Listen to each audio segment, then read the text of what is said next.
It's up there. I mean, everybody on that field skill-wise is fast. I mean, like, you know, sometimes you say you can measure guys at 4 or 5. I mean, they legitimately got guys that are like 10, 300-meter guys that get the football. I think they do a great job. You know, Sam does a great job at distributing the football, getting guys in space, and if you make one mistake, they're down the sidelines. And that's what makes them, when you watch them on tape, is, you know, very difficult to defend, because defensively, there's going to be times where you do make mistakes, and they really make you pay for it. I mean, he'll find the open guy if you bust in the back end, if you give, you know, Jones a little crease or Carr a little crease. You know, it's not one of those run them down for 18-yard gain. It's, you know, block right or block left because they're kicking an extra point. So that's the part of this offense that's going to be hard to defend. Do you know your pass rush right now? I mean, obviously the numbers aren't great, but you played 2 mobile quarterbacks. Yeah. So what? No, it's a little bit disappointing, in my opinion. You know, to believe we have 2 sacks right now, and one was towards the tail end of last week's game. So it's been addressed. Tackles for loss has been down too. So it's, in this package, it should be a lot higher than what it is. You know, it's not like we're sitting there and just, you know, playing base stuff, or, you know, we're trying to move guys around and do that stuff. So it's been addressed, and it's got to pick up. That's the way this package runs, to get people in the 2nd and long, get them the 3rd and long. So we've addressed it, and to me, it's just technique and fundamentals and just finishing plays when we have a chance to. How do you do that? How do you move guys around?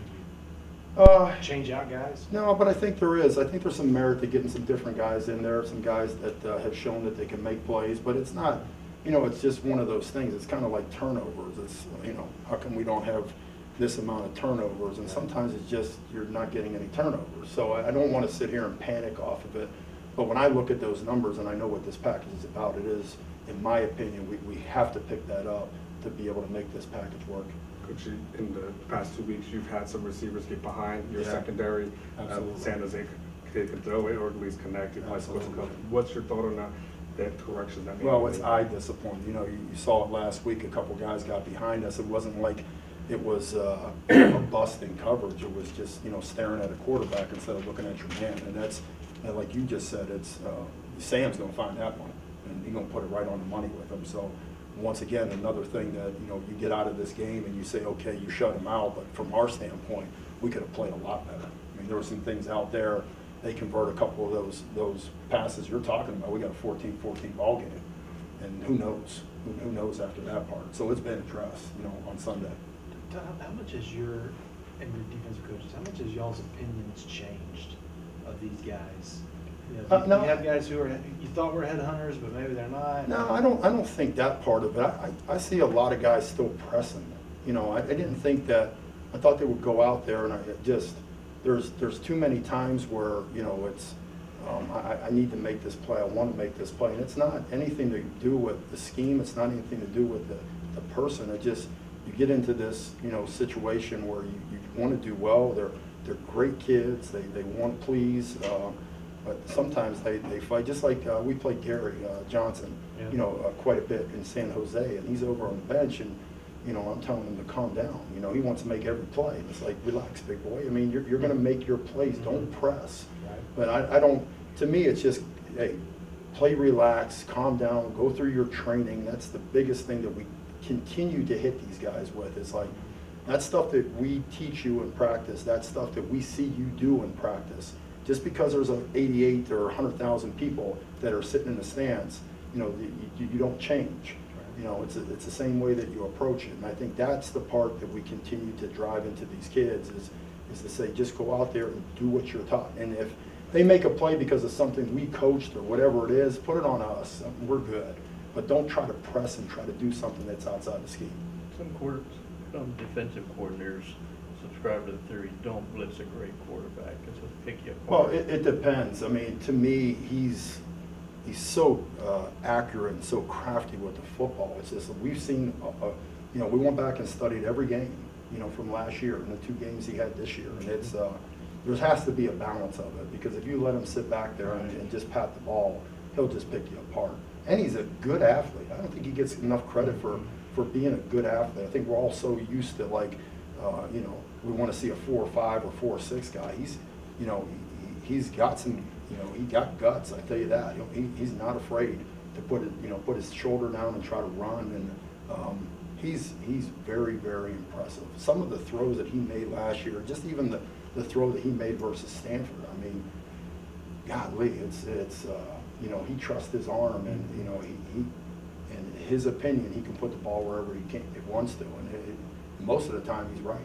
Yeah, 75%. Yeah, absolutely. Coach, what's been your assessment of Malik in the past 2 games, and did you like the combo when you had him out there with Gary? Yeah, I just like to see Malik finish a couple more plays. There's some plays out there that I think he should be able to do, but he's been solid. When we put Gary out there together, that to me I was impressed with his retention of the other position, because that was something that we did in camp, and then we did the following week when we played Maryland. So that part of it is impressive, because that is 2 different type of positions. So I'm happy where he's at right now, but I think me and him, if we were sitting in a room one-on-one, we want more and we want to get better. And I think every week in practice, he's trying to do that part of it. So we're still a work in progress.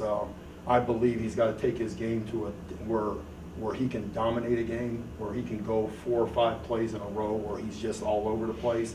That's the expectation of a guy with his talent. What about in terms of Gary? He was only playing that will backer. Yeah. Is that still his forte, where you like him? Yes. What did you see that you liked? Just his explosiveness and his speed. You know, he was one of the guys that made a couple TFLs out there, and it was good to see him put. Like I told you guys the week before, he can haul now. He can run with the best of them. So, you know, but it's one of those things. It's really first game reps going into it. And like I said beforehand, you know, he wants to make every play, which is great that a player wants to make every play. But at some point, he's just got to relax a little bit. And, you know, I caught him on the bench and I said, just calm down, man. The ball will come to you. Just do your job.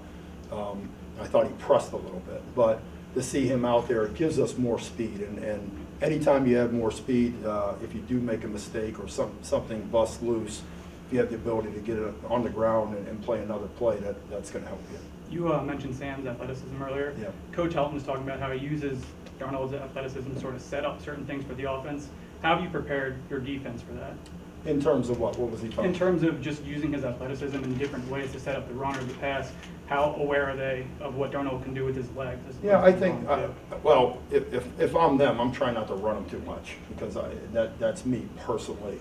You see it on film. There'll be some design quarterback runs, but they're normally on critical, you know, goal line, red zone stuff or short yardage stuff. But where he's really good is that he can move around the pocket and he can still keep his head down the field. I think that's where he's really good. I haven't seen a guy, I mean, there was a couple guys that we defend, but not this young. They were normally like seniors that could, you know, scramble around and do some things with it. But like I said beforehand, part that helps him more than anything else is they got 2 dynamic backs. And I think if you want into their offices, they're going to say their offense is predicated on running the football. And I think they come into this and say, we're going to run the ball, and then we're going to take some shots downfield. And, you know, third down, normally they kind of do their thing. But, you know, Sam you go into it and you say, like, okay, he's going to sit back there. But he can in and out, keep his head on the run, throw balls throw them in a bucket. I mean, it's really, really impressive. Looked like you had Hager's hand on the ground a little bit at the end of last game. Yeah. What did you see? Well, we're going to, you know, he goes extremely hard. He's physical. He's tough. He's playing on our sub package on third down as a defense end.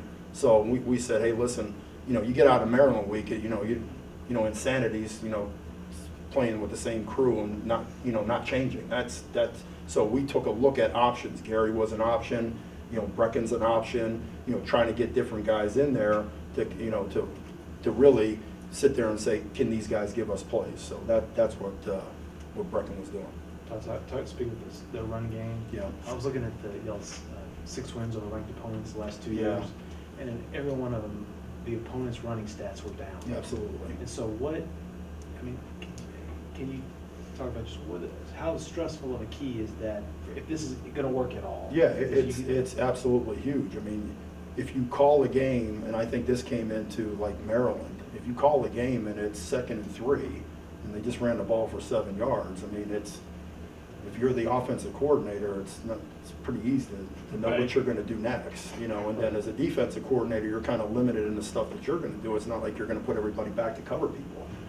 So then it sets you up that if they want to throw the football, you're probably not in the best coverages that you need for the pass game. So it's critical for us to get tackles for loss, to make sure that if it's 2nd and 9 or 2nd and 10, you get a sense of what they're doing. And that's really what happened in San Jose. Or San Jose, you get into it and they run the football and it's, you know, a loss of 2 and it's 2nd and 12. Well, I think even if you put yourself into some pass coverage, you know, and they run the football, maybe a gain of 6, it's still 3rd and 6. Right. You know, so it's really, really important to be able to control that stuff. And like I said beforehand, with these guys, it's not one of these like, oh, we got a 15-yard gain. These are like shots. I mean, Jones can fly, you know, so it's, you know, that's the thing that's going to be the key to this game, is making sure that that they can't, you know, sit there and get us in the 2nd and 2 and 2nd and 3, because it's going to be a real long night. Does it, time for a couple last ones? Does it change what you want to do as a defensive play caller if you feel like your guys are kind of, you know, on their heels a little bit, even if it is, you know, 2nd and 3 or 4, even if they're getting just 3 yards on 1st down? Does it change what you can or want to do? No, not really. I think being down on the field, you get a good sense of how the game is running. You get a good sense of your kids and their energy level. So a lot of that's predicated, and then what's going on in the game. So the majority of the time that I'm on the sidelines, it will be simply watching what they're doing. When the series is over with, getting information from the guys up in the box formationally, what they're doing, putting all that stuff into my brain, looking at a sheet to say, okay, this is what we call, this is what we do. So all that stuff gets processed, and normally through a game, you know, guys kind of stay what they want to run. You know, a coordinator will come in and game plan, just like a defensive coordinator will game plan, and they kind of stay true to the course. And so as a play caller, you just kind of take all that information in and say to yourself, okay, what do we need to do? Do we need to rev our guys up and start to try to create stuff for them? Or do we need to, you know, this game is, they're doing this with this formation. So there's a lot of stuff going on. So to answer your question, I think it's a big field deal. You know, a lot of us that coordinate, and I think it's the same thing with offensive coordinators. You know, you can't come in and it's not a video game. It's not like this is the stuff that you do and we stay the course. Every play, everything that they do constantly changes your approach to calling it. So that's a big field deal, and it's really predicated on what's going on with our players and what's going on in the game. Washington State plays this guy, Hercules Mataafa. He's like a 250-pound defensive tackle. They play him at nose, and he like took over the game at times in that Boise game. Is that about ball get off, playing a guy that small? Like, I don't, you know, I'm not aware of that guy. Is he pretty legit? Yeah. Is he? We had Ed Oliver when I was at Yeah. he was pretty good. He played pretty decent versus but Ed's Arizona. like a 300-pound guy. Like a Hager is like 250. Yeah. But you know, takeoff is big in this, and you know, we talk to, you know, about personnel all the time. That's where the college game has changed quite a bit. You know, back in the old days, it was a 320-pound nose guard that you wanted, and you know, you could stuff the run. Now there's you know, nobody's running the ball in between the A-gaps anymore. Everybody's side to side, so you can get away with quicker, smaller guys. And I haven't seen him play, but if you're telling me he's legit, I'm sure he runs around pretty good. Yeah, I got 3 of them. Play all 3? Who knows? Right now, we're just kind of waiting and seeing what happens. You know, we're plugging away as scheduled and working hard, putting together our game plan and practicing, and obviously as the week goes on, we'll know more information. What was your assessment of Sam's first start? I thought Sam mostly positive. You know, went in as a first-year guy. I thought that he was gritty, like I thought he would be. He made some key plays at times, kept drives alive, protected himself, took care of the football. He played really hard, played with a lot of emotion. He made some big plays for us. Scored on a 2-minute drive before half to kind of give us some momentum. So it was a lot of really good things that he did in his first start. I think he missed some throws we needed to make. Probably could have had a really big day had we made those. I think he knows that. I mean, that would probably be the only negative I really thought about him, his play from the game. Tim, the way you guys attack the middle of the field, field. Was that a Sam issue? Was that's what they gave you, or was that what you want to do going forward? Well, That's because that's been very rare around here. That's why I yeah. asked. You know, it was kind of what they were giving us. Mhm. You know, we were able to. You know, they did a lot of things defensively. That's why, again, I thought Sam played well. They pressured us quite a bit, played a lot of different coverages. So to be able to settle down and say, here's what we're looking at, here's what we got, here's where we want to try to go with the football, I thought he responded well to the in-game adjustments that we were making as that was happening. You give Gerard more reps this week? No, he kind of gets probably about the same. That's what he's been doing, yeah. Are you satisfied with Shane's progress to this point? Yeah, I think to this point, where he's at. He hasn't practiced in, I mean, like team stuff in like 10 days. Does that give you pause heading into a game like this, or? Not really. Not got started that many games. What did having Gerard, what did that bring to your offense? Well, I think you saw, first of all, he's extremely well thought of on this football team by the coaching staff and the players. He's always got a smile on his face. Some of you probably know. I don't know if he ever has a bad day. So he's great to be around. To have him go in the game and have the success that he had, kind of lit a fire under everybody, our defensive guys, offensive guys, and coaches. See him back there doing some of that stuff, and even Shane and Sam, you know, they get a kick out of it. So it was a bolt of energy for us, and obviously he provided a spark with his feet to be able to do some things that you know we were unable to do with just having Sam available. You had some two tights in there. You ran some power, some counter. I mean, what is that the identity of this team, or? Well, you gotta create offense. You gotta find ways to win. You gotta be able to game plan to what you feel and your staff feels like. Hey, this is what we need to win the game. And I thought all of them, you know, every one of those coaches, Derek Wareheim, Drew Maringer, Stan Drayton, Corby Meekins, all the GAs, assistants, you know, all the people that helped.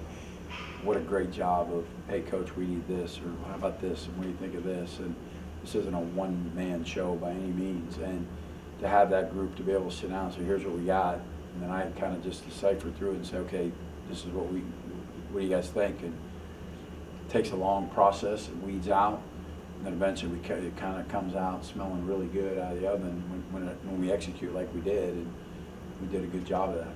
You know that you guys like to do some distribution as far as running the ball is concerned. Is Chris Warren a guy that needs to maybe get some more touches? I don't know.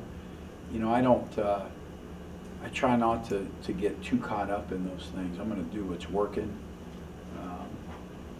I feel like Chris and Kyle are interchangeable backs, believe it or not. I think that either one of those guys that are in the game can do whatever we need them or asking them to do.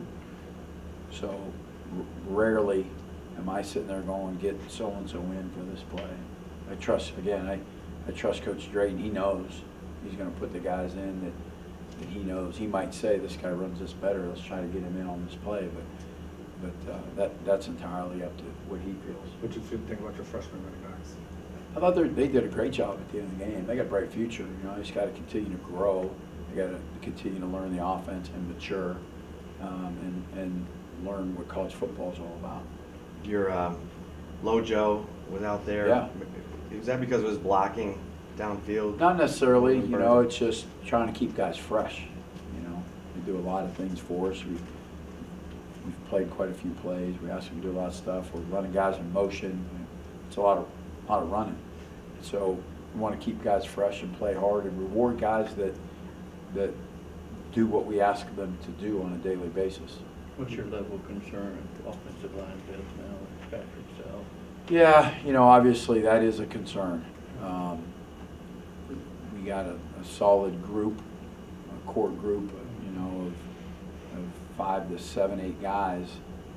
But other than that, we're real young and inexperienced, and we got to stay healthy there. You expect them to play a lot more? I know Connor said he played about 74 snaps. So Yeah. you would have to play even more than that, maybe? Well, yeah, I mean, they're gonna have to really play as much as we need them. That rotation won't be near as deep to be able to do it, but we have to. I mean, we're gonna have to be able to sub those guys a little bit. You How is he move progressing? Amade back. Who's that? How is he progressing? Really well. I mean, we liked where he was at and where he was going. I mean, we felt like he's got, again, another guy got a bright future.